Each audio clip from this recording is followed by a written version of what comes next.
I think let's jump into it without any more delay. My name is Meghna, and I'm one of the Section 1 managers here at Fraser's. I also study dentistry at the University of Sydney. So if you have any questions about getting into dent or, just med in general, um, optometry and Section 1, Section 2, please feel free to reach out to me. I'm more than happy to answer them if I'm able to do so.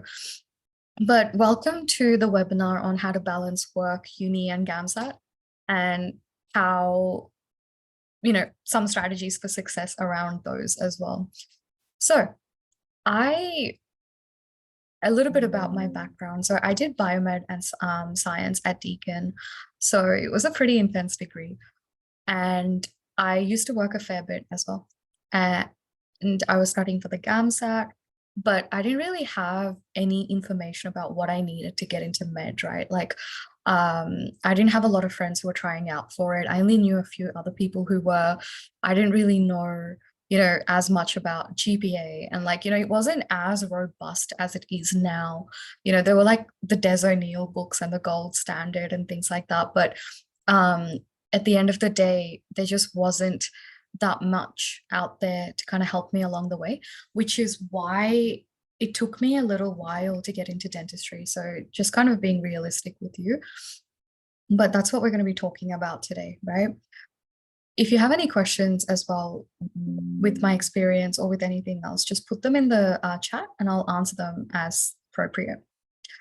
So the first thing the agenda for today is going to be talking a little bit about my experience working as well as studying full-time while I was at uni, a little bit of my experience after my biomed degree, how, work went and studying for GAMSAT around then, and a few things that really helped me. So I have really good time management skills through the trauma of having to study for multiple GAMSAT sittings, as well as working a lot, as well as studying 2 degrees, because I ended up having to do another degree to increase my GPA, right? So it wasn't the smoothest journey for me. And I was kind of really passionate to present this webinar because I think there's a lot of idealism out there that, it's just like a one and done thing, right? Like a lot of people kind of put out the idea that they have a 7.0 GPA, they have a 75 GAMSAT just straight off the bat, they've aced the interviews.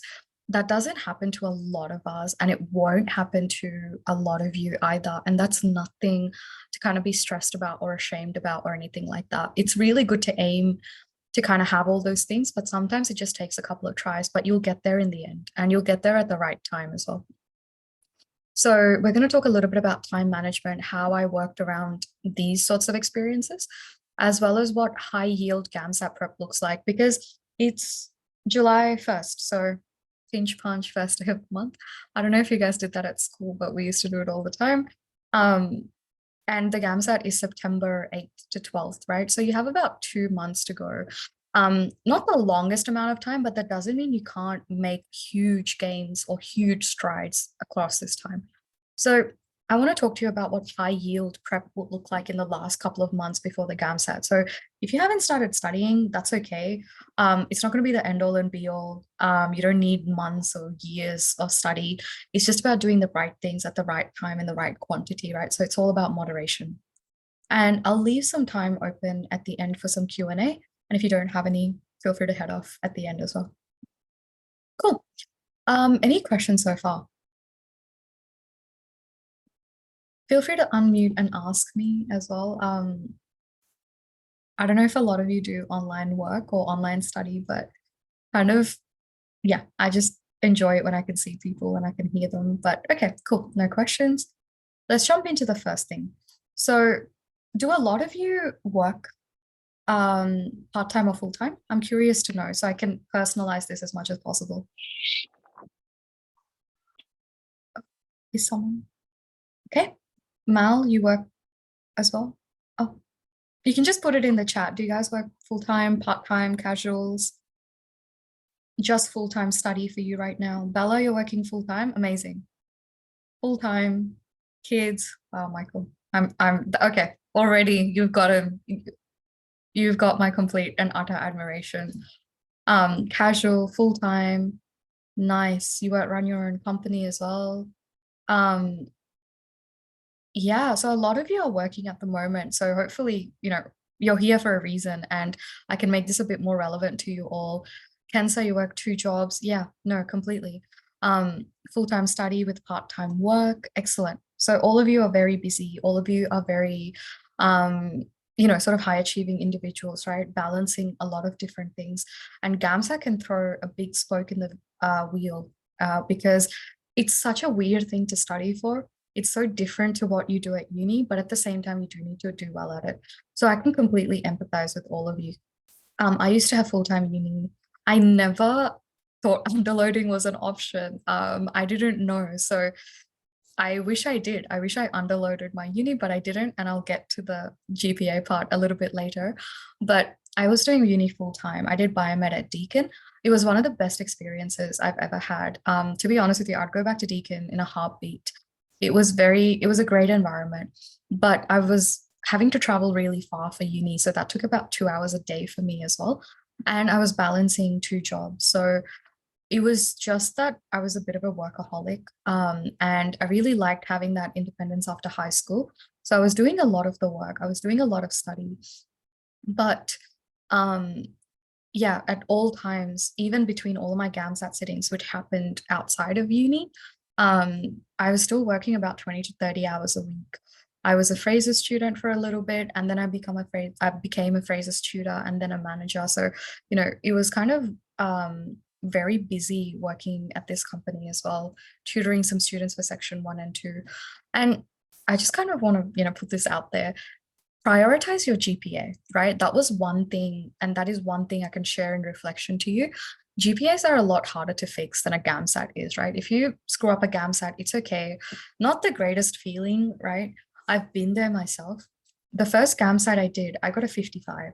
And it was like the most basic sort of like expected score. I was, right in the middle of the bell curve.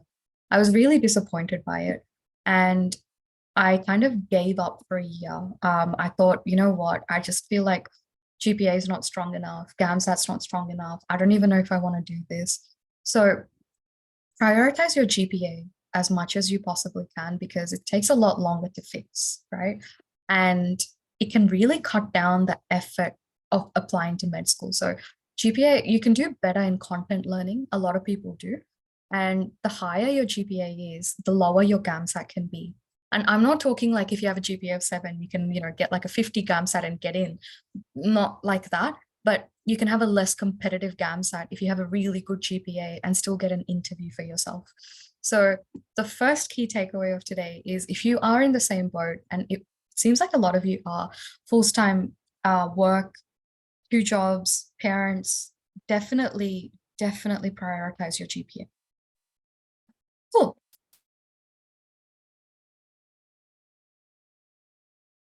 And oh, sorry. In terms of my experience working as well, so out of uni, I ended up figuring out that my GPA wasn't competitive. So then I did science at Monash. I did developmental anatomy to improve my GPA. So like I said, GPAs take a lot longer to fix. So while I was doing that, I was sitting for the GAMSAT. So my second sitting was the one where I, again, didn't do too well, right? So I literally jumped by about 2 or 3 points. It wasn't the greatest improvement. And the reason for that was I was still working quite a fair bit and I was doing all the wrong things. So I was doing things like reading textbooks, kind of memorizing things from Khan Academy, memorizing, just like content. I wasn't actually doing calculations, doing a lot of questions because a lot of people told me that's what you have to do to get good scores in the GAMSAT. I sat the GAMSAT 4 times. So my third sitting was a lot better. And that was after like some tutoring as well. So I ended up doing a lot better in sections one and two, which were always my strength. Section three, though, was bad. It was another story.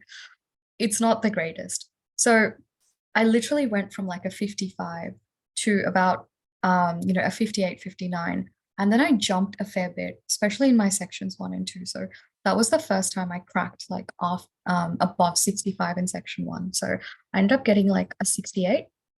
And then in section 2, I got an 81. Section 3, I did not do well at all. I got like a 50 something. So that really dragged down my entire score. So my last sitting was the one where everything I did had a purpose, it had an intention, and it had an achievable or idealistic outcome, right? So if I did this at this time on this day, what am I hoping to achieve in the bigger picture of my GAMSAT preparation? So everything that I was doing just kind of had that goal. And I didn't have that the first 3 times because basically, why, right? I was working so much. I was studying. GAMSAT is meant to be something that's kind of like you go in, you do it, you prep a little bit. Things are meant to help out from like your uni degree. So that kind of happens quite a fair bit. Like that mindset really took over. So towards the end of it, I really buckled down and I went, okay, you don't have a lot of time. You really need to focus on your GPA this time around. You can't afford to drop this degree because your application is kind of resting on it. And then I just kind of came up with a plan in that way. So the first thing I did was to kind of make a list of like my weaknesses and strengths and things like that. And we'll get into more of that a little bit later. But just the key thing to take away if you are someone who is having a little bit of a tough time right now, especially as I can see a lot of you in the chat, you're all working. Some of you are parents, some of you, I think someone said they're a physio as well. It's not, none of these are easy things to do in and of themselves, right? Once you add GAMSAT to it, it becomes a lot more complicated. So I just want to go through now what I did in terms of my high yield preparations, as well as what I did to improve my time management. Isabel, currently halfway through your degree. You know what? The best thing is about that, you're only halfway through, right? You still have another half that you can do massive improvements in. And if you're in your final year as well, and a lot of you might be, a few people just think, oh, I should just give up. My GPA hasn't been great for year 1 and year 2. If you don't know, GEMSAS weights GPA, right? So first year is weighed by 1, second year is weighed by 2, third year is weighed by 3. So Isabel, you're only halfway through, right? Make sure that your third year, you get all HDs, and that will really, really help your GPA because they weigh it 3 times. It will make up the bulk of your GPA combination. So yeah, you still have a really good chance. And I believe in you. You can do it. Thea, do you know how they compute for postgrad GPA? So if you mean like masters and PhDs, it depends on each university. I would suggest you check the GEMSAS guide. If not, it's better to email the universities themselves and just honestly kind of badger them until you get a response. That's how I got all the info I needed. Because I had 2 degrees. I had a credit from my Deakin degree towards my Monash degree. And it was a bit of a complicated situation. But usually for postgrad, it depends if it's a master's by coursework or master's by research or a PhD, right? Or every uni has a different rule. Some unis don't accept them at all. They only accept like bachelor's and honors within 10 years. So there's, better to look at each uni and the GEMSAS guide. What about honors degrees? Honors is not really counted as a post-grad. It's still kind of counted as an undergrad. So every uni pretty much takes honors into your consideration. So if you're considering doing an honors year, pick an easy project. More importantly, pick a great supervisor. It's all about the supervisor when it comes to honors. It's really, to be honest with you, you're going to be stuck with those people day in, day out for months. You want someone who's going to help you and is going to guide you. So if you're doing honors for your GPA, then make sure that you get a first class honors because that will automatically give you a 7.0 GPA.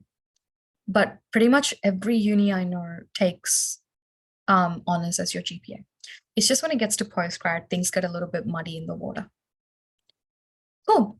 So let's go through what you can do better if you kind of find yourself in a situation where you're balancing a lot of different commitments. So you might be asking me, what does high yield GAMSAT prep look like, right? The first thing I really want everyone to kind of take into note is GAMSAT is 50% mindset, right? And the first 3 times that I sat it, I was so defeatist. I was extremely negative. I almost just gave up and didn't answer about 20 to 25 questions um, for section 3 because I was just like, I'm done. I'm not going to do well in this. I'm not going to have a chance. So I was kind of venting to a friend, and she said, "You've tried being really negative. Why not just try being positive?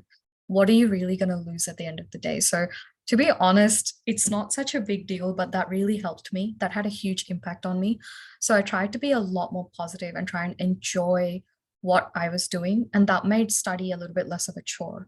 The second I realized it was a mindset game, and you can do all the prep in the world, right? You can do every single question from every single company and everything online. But if you don't have like a positive, not positive, if you don't have a realistic, stable mindset going into the exam, all of that is going to be a waste. So that's the biggest thing I really want people to take away from this. The next thing that really, really helped me in terms of high yield preparation is simulating the GAMSAT experience, right? I knew I didn't have a lot of time. Like I had probably not even 10 hours a week sometimes to study. And the best thing that helped me was a mock exam experience, right? The first time I did phrases, I did not utilize it at all because I was working. I didn't go to most of my S1 PBLs. I went to a couple of mocks. I just figured I would do everything at home by myself. It didn't help. Just to kind of listen to recordings and, try and follow along. It wasn't helping for something like GAMSAT. So I took mock exams very seriously. I still ended up doing them at home, but I still did a full mock almost every week before the GAMSAT. And it helped so much, mainly to help me realize what I do under stress, how I react under stress, when do I give up, when do I buckle down. So all of these can sort of be under the umbrella of biofeedback, right? And that's how human beings learn. We learn through biofeedback. We learn through, if we touch something sharp, I know, and it cuts me, I know not to touch it again. That's how we learn. If I touch something hot, it burns me. I know not to go near, maybe a hot stove again. And this is what simulation really did for me. I really figured out how I react. And when it came to exam day, I kind of knew what not to do, which is sometimes more important than knowing what to do. Everyone knows what to do, right? Like you show up, you have your ID, you don't make noise in an exam, you don't cause a disruption, you do your thing, you get out. But personally, you need to know what not to do for yourself, which is, okay, I see a long text. I know historically, I always freak out when I see these. I might just leave it for now. I'm going to move on. I'm going to come back to this, right? That's a very calm, logical way of thinking through it rather than just kind of going, no, first text is 7 questions. I'm done. I'm going to come back, in March or in September, right? We don't want to end up like that. So mindset really helped, as well as simulating as much as I can. 2 smaller, but, points to kind of give you, and the reason I made them a bit smaller, even though they're very important, is I know this webinar is kind of targeted for people who are quite busy. I just want to be kind of giving you the option as well, not saying everything today is going to work for you and cause you stress. So if you have the time, I strongly, strongly, strongly recommend you do more reflection rather than questions. And what that means is sitting down, not just reading an answer when you get it wrong and being like, yeah, I won't get it wrong again. I kind of know why it's B, not A. But thinking to yourself, okay, the reason I got that wrong is because I was guessing. And the reason I was guessing is because I hate poetry. I really hate it. Every time I see it, I disengage. I disengage because it stresses me out, right? So you kind of know the psychometrics of yourself. And remember, GAMSAT is a psychometric test. They're testing your rationality, your plausibility, your judgments, your situational reasoning, your your logical and critical thinking as well. So if you're just kind of there and you're just rushing through, you're not thinking about the mistakes you're making, you're going to take them with you every time you do questions, and you're going to take them with you into the exam day. So what really helped me was the question log. And it can be anything. I don't like Excel. So I just used to write and draw why I was getting things wrong. And I immediately realized it was two things. I never read the question properly. I would skim through the question. And the other thing is, I would judge answer options because they felt right or because I had a gut feeling, right? And almost every time they ended up being wrong because gut feeling is not evidence based. And GAMSAT is testing evidence based reasoning. It literally says it in the booklet. So sometimes I would pick answers because they look good to me, right? But that's not, again, that's not logic, right? That's feelings. So those two things really help. And I remember so clearly the next time I sat down and did questions, and the next time I kind of realized that for myself, my score improved by about 12 points in that quiz that I was doing, right? And it was such a great feeling like, oh, this is the mistakes I've been making. This is what I just fixed. And this is really going to help me. So that's what reflection can do. It can show you when you're deviating from the path of correctness. And I guarantee, I don't know a lot of you. I think I recognize a few names here and there. I haven't taught you as well, but I guarantee none of you are doing bad because you are fundamentally terrible at logical reasoning or you're dumb or whatever negative thing you're thinking about yourself. Most of the time you're being let down by these very small things that you're doing in your preparation that have a massive impact, like not reading a question clearly, like using your feelings to answer, right? It's not, very rarely do I come across people who are very far away from being able to sit the GAMSAT. Most people, it's because they don't reflect properly. And I can guarantee as well, most students where I've taught and I've seen a lot of improvement in, I'm talking 5, 10, 15 points, they spend a lot of their last sitting reflecting and doing less questions than they do questions. So if you have the time, I strongly recommend you do that. And the last thing as well, especially when you're a busy person, is please don't sit down or please don't plan in your calendar study, right? That is so vague. You could sit there, watch YouTube and watch chemistry videos for like 2 hours and call it study. But is that really helping you at the end of the day? Is that helping you fill in a picture of that long-term strategy or that goal score that you want? Not really. So I would sit down and I would just be like, oh, I'm going to research stuff for section 2 and just kind of waste my time on YouTube or waste my time just reading random things. Nothing was targeted. And then I kind of realized that I need to have a study plan. I need to have a study goal for every session. Okay, this is where organization is really important. As busy people, you all know that. You can't sort of just, do things on a whim as easily. So have your long-term strategy, set up goals and set up quantifiable measures of success to reach that long-term strategy, right? So I wanted to get at least 75 in section 1. I knew that was my strength. So when I sat down and planned my study sessions weekly, I would go, okay, Meg, last week you got 60% in cartoons. Usually they're shorter texts. You can do better. And this week, the goal is to focus on cartoons and get 65%. And I'm happy with that. So if you don't have a specific study plan or a study goal, you're going to build very haphazard habits and you won't have a pulse point in how you're going with your preparation. So I strongly recommend, if you have study in your calendar this week, set a goal for that study. I want to do 2 essay plans within 25 minutes today. I want to research how to do organic chemistry and recognize patterns. I want to teach myself how to multiply fractions really quickly for section 3, right? Whatever it is, set goals you can properly tick off. All right, I've talked a lot. I'm just going to pause here and answer a few questions. So if you have any questions, please put them in the chat. And then once I've answered, I'll move on. But so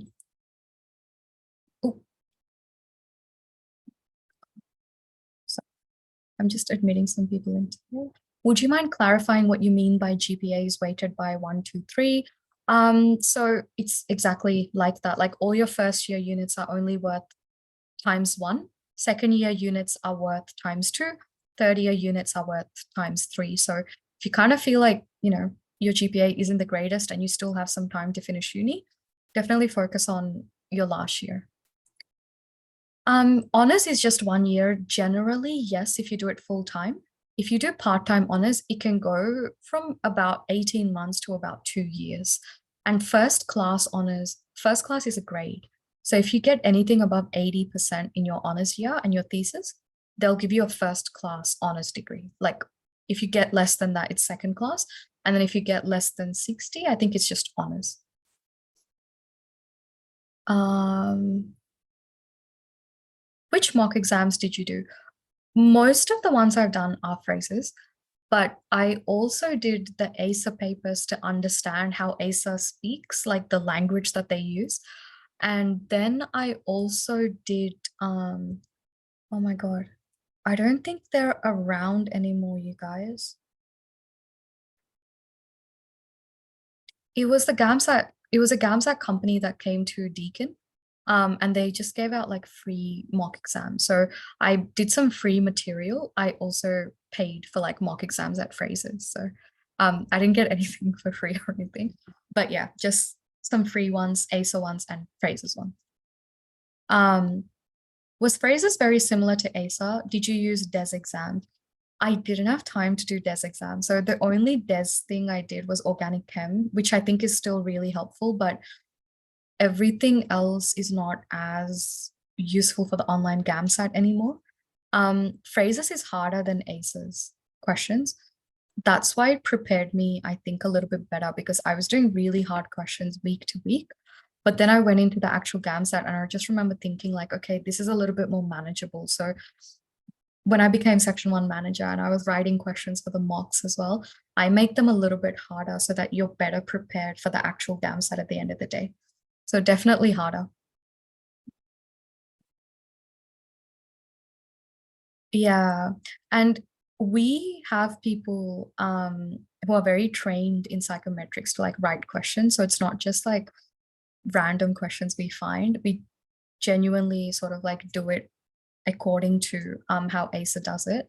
Well, not exactly because no one knows how they do it, but as similar as we can get it. So we make it a little bit more difficult so you guys have a bit more practice up your sleeves as well.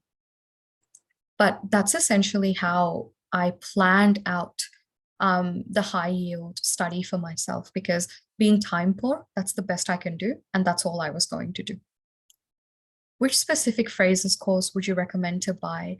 It completely depends on you. I'm not a salesperson at all, so I'm not going to push anything. I don't really know that. But if you feel like you've never sat the GAMSAT before, you have no idea going in what you need, and you want structure, I think the most important thing about a tutoring package is the fact that it offers structure and resources, right?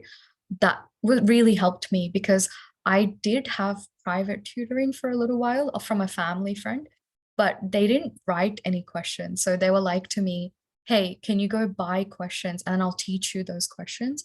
So that was some of my GAMSAT experience as well.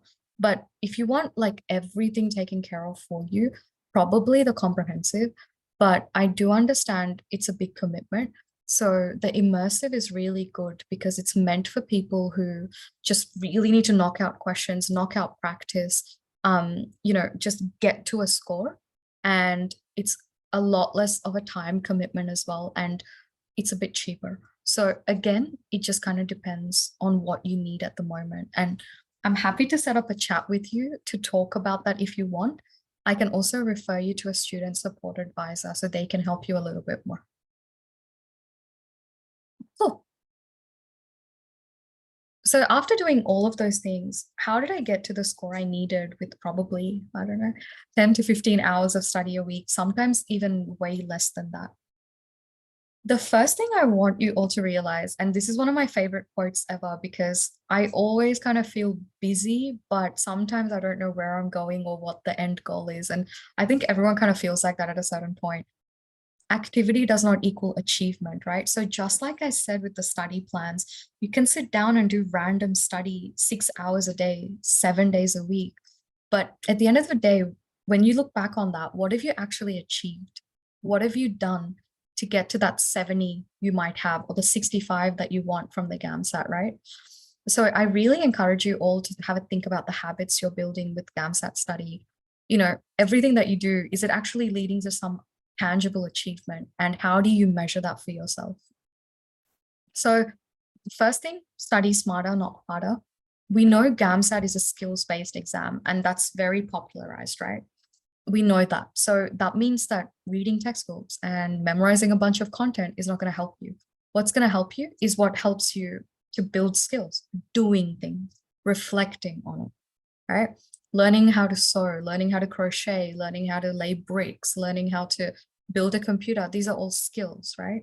And the more you do them and the more you think about how you went, the better you get at it. And that's just the plain truth.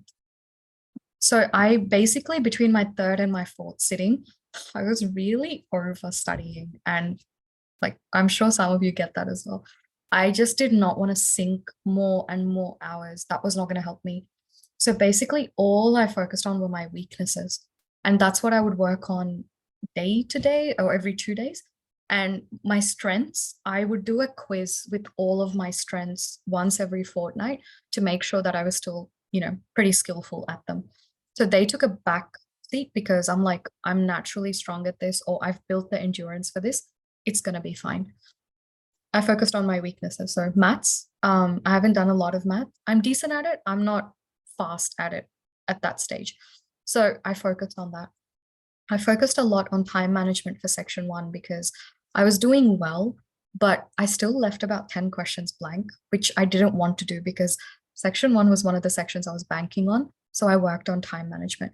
Section two, planning. Without planning, there is no good essay, right? I taught section two for about 2 years at Fraser's, and I can literally tell the difference between a planned essay and a planned piece of writing and an unplanned essay. So for me, it was refining the planning process. So I used to take like 10 minutes to plan and 20 minutes to write. And that extended planning time gave a really clear essay. So it's usually doing things like that that helped. This is one of my best tips for you and the biggest takeaways for today. I studied in the blocks of the exams so that I would only have to study twice a week. So what that means is, let's take the current GAMSAT, right? If I was, I blocked out my calendar. Tuesday, section one study. Plan was to improve my score by 10% in poetry and to also do 50 questions and reflect, right? So I would block out the time of the exam, like the amount of minutes the exam allows for section one, and I would do just section one work in that time. So now it's 100 minutes. So now if I was studying, I would block out 100 minutes. I would spend it purely on section one. So my brain knew for months beforehand, it needs to focus on section one for 100 minutes at some date down the future. And I wasn't doing that a month before or like a day before. I was doing it for like 3 or 4 months before. So by the time I got into the exam, it felt so good because it just felt like I was doing another mock or I was doing another study session. I had a little bit of anxiety, and that helped me realize that's a good thing. You need to channel it well. But just studying in the blocks of the exam helped so much because I only studied 2 days a week. I would just do 2 full days of exam block study, 65 minutes for section two. Either I would write an essay, I would plan, I would research, whatever I did related to section two, I would do it within those 65 minutes and I'm done. I'm done. I'm not doing any more. So hopefully that's a tip that helps a lot of you. It really, really made a huge difference to me. I saved a lot of time towards the end. And more importantly, I saved a lot of mental pressure and feeling guilty that I was doing other things and not studying. I used to remember like going out with friends, even just for dinner, and being like, oh, maybe I should be at home studying for the GAMSAT.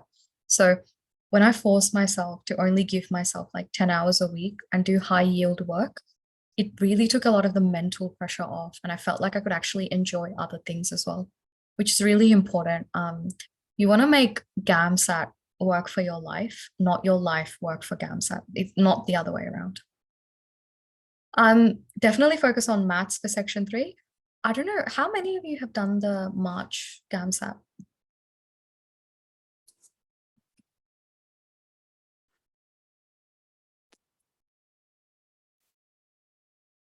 Oh, is someone putting their hands up? You can type it in the chat as well. I'll just open the chat. Yep, one person, only one. Anyone else do the March GAMSAT? Next sitting is your first, Michael.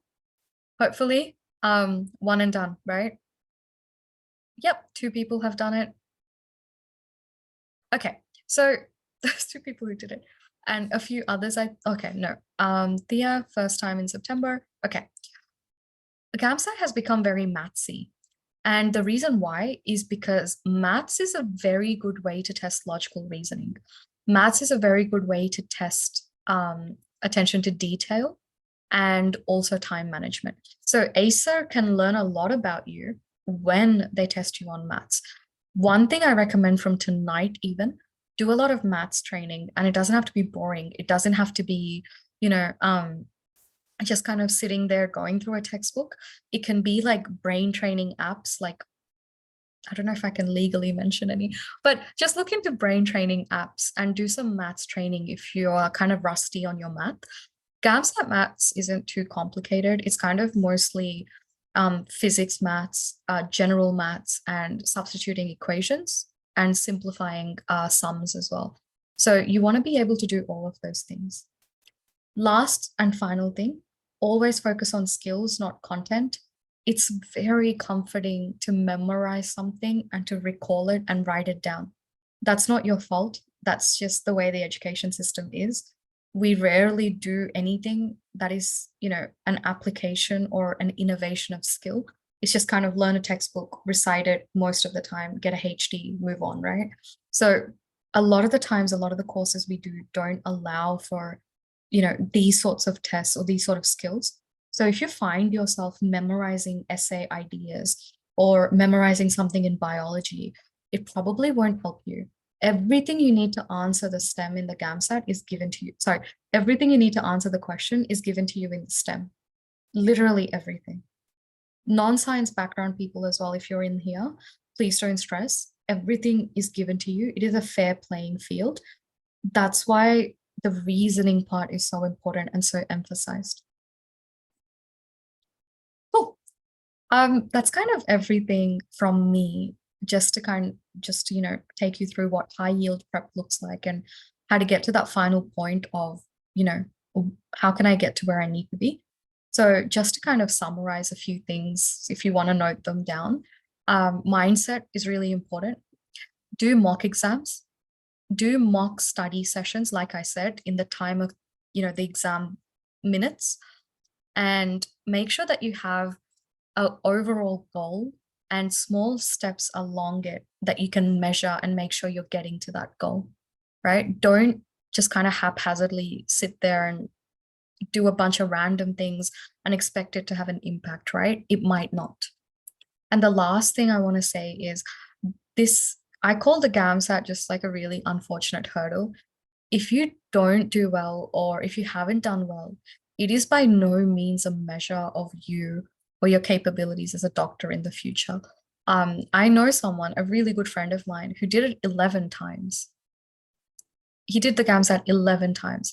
He got into med last year. So obviously it wasn't a fun thing to go through, but it is a very inspiring thing that he did. He's very resilient, he's very courageous, and he enjoys every single day and minute of medicine, right? So I just want to say sometimes it takes a bit longer for some of us to get there, but that doesn't mean that you're not going to get there. And it doesn't mean you're not going to do well in med once you get there either. Usually the people who kind of had to do it a while, they tend to do better in medicine because they've had a longer time to build up study skills, communication skills, reasoning skills, and things like that. Cool. I'll just put that up there if there's any new people who haven't scanned the QR codes. But if you have any questions, please drop them in now and I'll spend the next like 10 minutes answering them. How did you find the motivation to study in each session? Because it feels like I don't know many people doing it. That depends. I am not someone who needs other people around me to study. I'm very independent. I like to be alone. So it came internally for me. But the biggest motivation was I didn't want to spend another $500 for this test I didn't want to put another 3 to 4 months of my life into this. And I know I have the ability to do it because I've passed a lot more exams than I have failed in my life, right? So I know I can do it. It's in here somewhere. So that was pretty much it. I was like, this is another thing. I used every experience as experience rather than starting from scratch. So if you this is your second time sitting the GAMSAT, third time, fourth time, you're not starting from scratch, you're starting from experience, right? So yeah, like that was my motivation. I just didn't really want to go through it again at all. And I knew I could do it. I probably was just doing it the wrong way. Someone called AB has their hand up. Did you want to ask me? Yeah. Hi, Meghana. Just wondering. I was just thinking about sitting the GAMSAT in my third year of undergrad, but Yes. I was just wondering if I could do it in second year and then put it off, like so that I could focus in third year for my like GPA and stuff, and then enter med with the score that I did the GAMSAT in the second year. You Into can. Yeah, okay. you definitely can. So ASA lets you do the GAMSAT as long as you're in second year and onwards. They, I think, don't let you do it if you're in first year. I'm not 100% sure, but the score is also valid for 4 years, right? So if you sit it, I don't know, this September, it'll be valid until 2027. So yeah, you definitely can. Great. Thank you so much. No worries. How should you prep for S2 if memorizing points is not the way to be handy? So that way, how do you prep for that? That's where you need frameworks, right? That's where you need ideas and multiple ideas. Okay, just to be clear, you do need to memorize, like, you need to know examples, not statistics and things like that, but just generally what's going on around the world. What I'm saying is don't memorize like specific things from an essay or something you've read or something you've watched because you don't know what's going to come up on the day. You don't know if that's going to be useful. And ACER literally warns you that any pre-prepared responses will be penalized, right? They do not do well on the GAMSAT. So if they think that you're writing something that you've prepared earlier that's not applicable, they pretty much like don't mark it well. So you need frameworks for those. So you need multiple ideas that can work for even more themes, right? So for example, if I'm thinking about if you got a GAMSAT theme of economy, I know economy can involve things from consumerism to commodification to capitalism to neoliberalism to microeconomics, macroeconomics, right? It can involve a lot of things. So I know all those ideas and I can apply all of them. So it's just kind of like having ideas that work across multiple themes. And if you haven't, I strongly recommend you come to Shut Up and Write webinars. They're free, they run every Wednesday, and we pick a topic. We give you half an hour to write about it, and then you can get feedback from the tutor about your essay plans and your essay ideas as well. So that can be something that can, give you a little bit of perspective on what section two needs. Sean, I think I just answered tips for improving essay writing. Please do come to Shut Up and Write. It can really help. Sorry, Thiru, you were saying something? Yes, Meghna. So it's just a quick question, just to develop on what you were saying earlier on. So you were saying about the whole phrases, ACER marking you down for pre-prepared answers and whatnot. Can you just expand a bit on that? Yeah, sure. In terms of what I mean by that is usually when people have just memorized one essay or two essays or unrelated things to the theme and they put it in there, like if my theme was economics and I was writing about debt, ACE is going to look at that and be like, oh, this is pre-prepared. They're not really answering the question. So if it's not flexible and if it doesn't answer the theme, then that is not going to do well in a score. Okay, so because I currently use research articles and possibly certain statistics to solidify some of my examples itself. That's so would fine. I Yeah. As long as it answers the theme that they're asking you about and is applicable, that's fine. But if you use it for something that's completely different to what the statistic is, that's going to be a bit different. Great, thank you. Sure.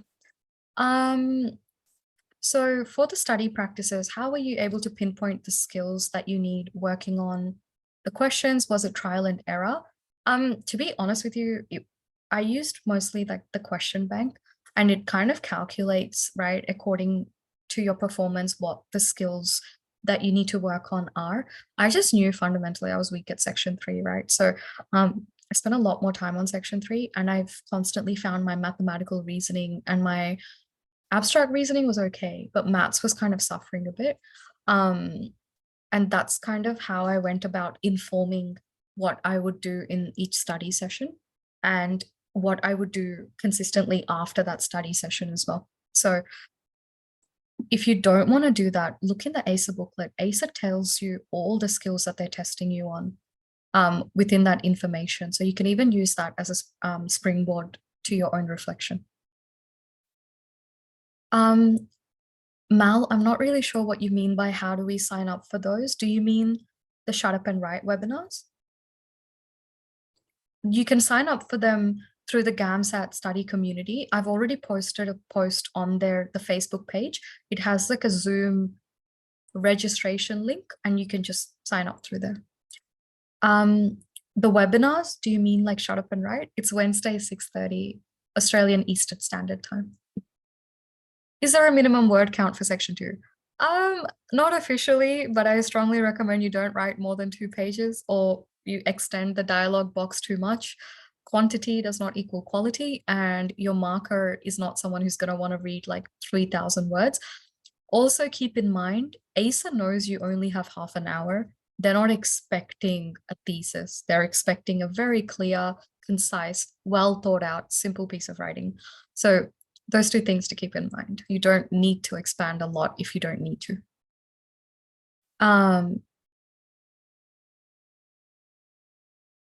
So Michael, if you want the topics, we usually post them on the Facebook page straight after, so you can find the PDFs of all the prompts. So there's like free essay prompts for you all on the GAMSAT study community. We just post it straight after. So 7:30 every Wednesday, you can find them there. And, you know, good luck with work as well. Is there another way I can grab the Zoom link? I don't use Facebook. You know what? I'm going to try post it here. I'm also going to try post something else I want to share. So give me 1 second, everyone. Sorry. I also do want to encourage you all to look into doing like short maths courses. They're free on the internet. There's so many universities who, you know, kind of give it for free. So if you don't know where to start with maths, I definitely recommend you just look into like free basic math training, and you should be able to find like so many things there.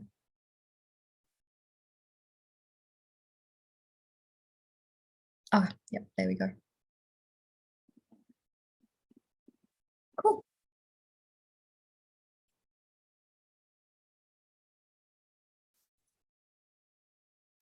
Oh, wow. I don't understand why it's so, oh, sorry.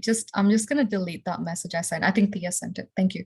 I thought FB was finished too. Yeah, I mean, I guess, but it's a really easy way to connect. And I don't know. I think the group they've all been very lovely so far. So yeah, I guess it's just me being old, right? I don't know where else I'll kind of host it. But yeah, it's every Wednesday. Definitely come. It's worth it. I promise you. Not just because I presented a few of them, but you get to meet lots of different tutors who come week to week, and it's free. Like it's free essays, right? Like free prompts, you know, why not? And this can count as that practice that I was talking to you all about, right?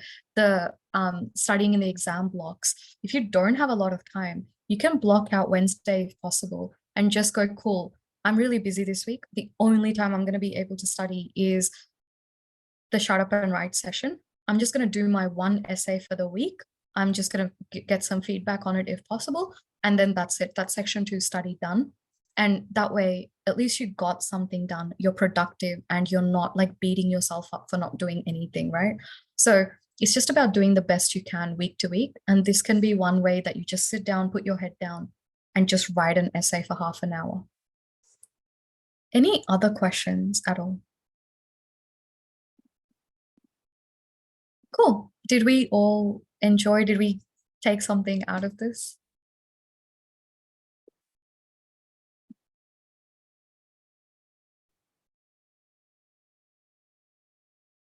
I'll take that resounding silence as a no.